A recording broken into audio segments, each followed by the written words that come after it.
Assalamualaikum warahmatullahi wabarakatuh. Salam sejahtera, selamat pagi Sobat Pelatihan. Bagaimana kabar Anda? Semoga kita semua tetap selalu dalam keadaan sehat walafiat, tanpa ada satu halangan apapun. Sobat Pelatihan, pada kesempatan ini saya ingin mengajak Sobat Pelatihan untuk memahami secara detail tentang kode etik sumber daya manusia Kementerian Agama. Dan materi ini sangat penting karena kita sebagai ASN tidak akan lepas dengan kode etik kita dan tidak bisa hidup sesuka hati kita sesuai pikiran dan keinginan kita.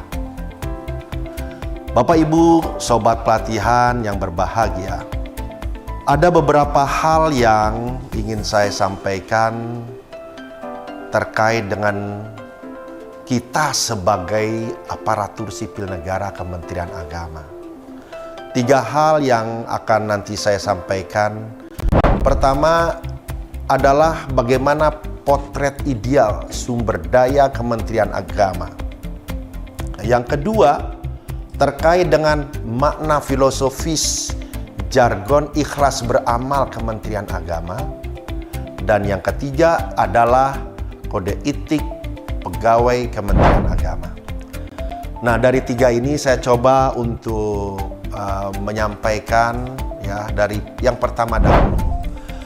Pertama dari sisi potret ideal sumber daya Kementerian Agama. Potret ideal kita sebagai SDM Kementerian Agama, kita tahu bahwa kita ini adalah orang yang mendapat amanah atau tugas sebagai pegawai negara atau pegawai pemerintah yang memang tugas kita membantu pimpinan kita bagaimana terkait dengan pendidikan dan layanan agama dan keagamaan ini bisa terlayani dengan baik kepada masyarakat dan bisa bermakna dan bisa diaplikasikan dalam kehidupan sehari-hari di masyarakat. Nah, oleh karena itu yang pertama tentunya kita potret idealnya SDM Kementerian Agama justru nilai-nilai agama itu menjadi bagian yang tidak terpisahkan. Ibaratnya kita pakai baju lah, kita pakai baju sehari-hari ini ya. Maka nilai agama itu bagian dari baju kita yang kita harus terapkan, ya kan? Bagi yang beragama Islam, jadikanlah nilai agama Islam itu sebagai pakaian dia sehari-hari. Dalam kehidupan di rumah, ya dengan keluarga, di kantor dia, di tempat bertugas, di masyarakat bagaimana dia melakukan pengabdian, bekerja, bertugas, begitu juga dalam kehidupan bermasyarakat, berbangsa, dan bernegara. Jadi nilai agama itu tidak bisa dipisahkan karena kita sebagai aparatur sipil negara Kementerian Agama. Itu yang pertama. Nah, nilai-nilai agama ini yang sifatnya universal yang harus kita bangun, ya, terutama dari kita dulu. Kita sebagai aparatur sipil Kementerian Agama, kita yang harus memakainya nilai agama itu. Yang pertama adalah bagaimana kita mampu atau tidak, ya, menegakkan kebenaran sesuai dengan apa yang menjadi tugas bagian kita dalam bekerja, dalam hidup di keluarga maupun di masyarakat. Menebarkan kebaikan-kebaikan itu sangat penting karena semua agama pasti memiliki nilai-nilai keagamaan yang universal tadi, yaitu bagaimana kita mampu menegakkan kebenaran dan menebarkan, ya kan, nilai-nilai atau hal-hal yang bersifat kebaikan itu penting sekali.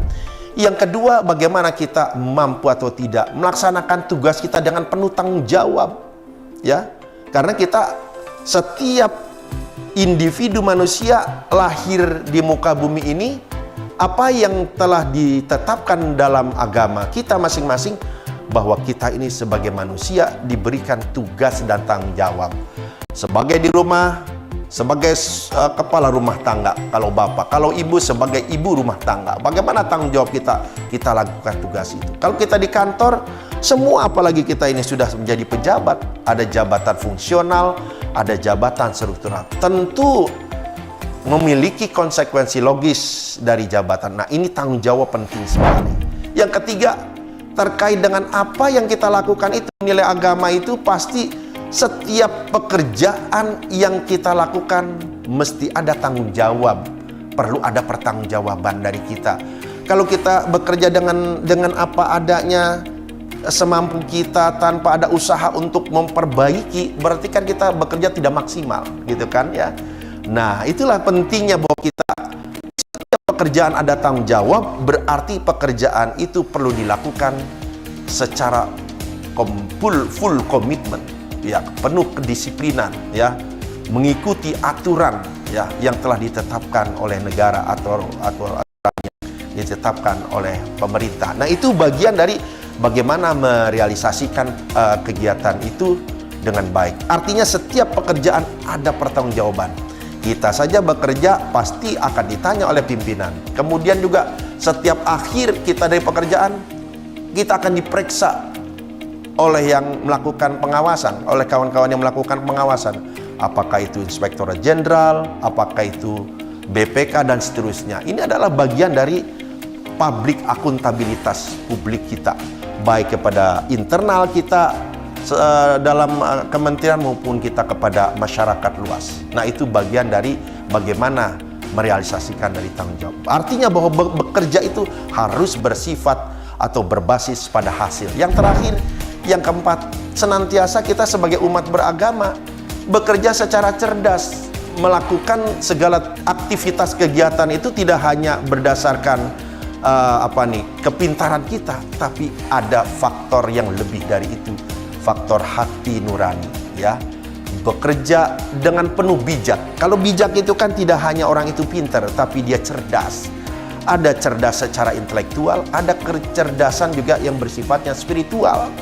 Maka ini bekerja dengan cerdas secara intelektual, ada kedua kita bekerja cerdas secara spiritual. Yang kedua kaitannya dengan makna filosofis, jargon ikhlas beramal Kementerian Agama. Ini penting sekali, bahwa ikhlas beramal apapun yang kita kerjakan, betapapun kita bekerja dengan penuh semangat, ya, penuh dedikasi, ya kan, bekerja keras, menghabiskan waktu, ditambah lagi mungkin apa yang kita dapatkan tidak seimbang. Nah, disinilah kita memiliki jargon filosofis yang sangat tinggi, yaitu ikhlas beramal. Apapun yang kita lakukan, yang kita kerjakan, tetap kita sandarkan kepada nilai keikhlasan terhadap apapun yang kita kerjakan. Apalagi kita orang Kementerian Agama. Saya berharap tidak hanya sebagai jargon yang diucapkan begitu saja, terapkan nilai keikhlasan itu dalam pekerjaan kita sehari. Apapun bentuk pekerjaan yang kita lakukan, ya. Otomatis kalau kita kerja berikhlas, yang lain akan ikut urusan yang lain itu, ya kan? Nah, yang terakhir menyangkut kode etik pegawai Kementerian Agama. Ini sangat penting, ya. Kita bagaimanapun sebagai aparatur sipil negara, Kementerian Agama berarti di pundak kita itu mengawal nilai-nilai agama. Apabila kita melakukan tindakan yang melanggar peraturan yang ditetapkan oleh negara atau pemerintah, berarti otomatis akan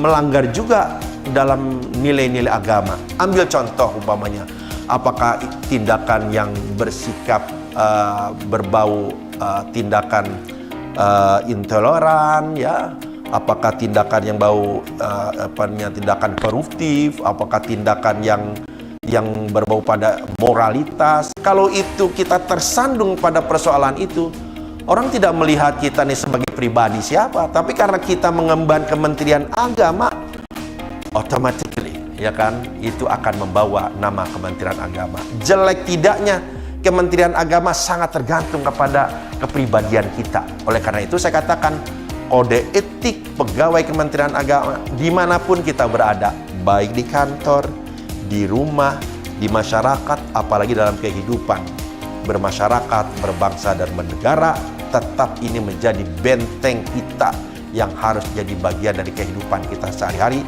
yang kita laksanakan. Bapak dan Ibu Sobat Pelatihan, pesan saya, teruslah bersemangat mengikuti pelatihan ini sampai selesai. Jangan ada satupun materi dari pelatihan ini yang terlewatkan.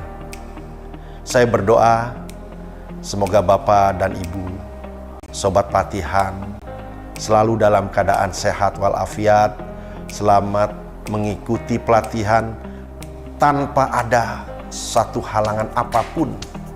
Ya, selalu bahagia dalam menjalankan tugas kita semua. Terima kasih. Wassalamualaikum warahmatullahi wabarakatuh.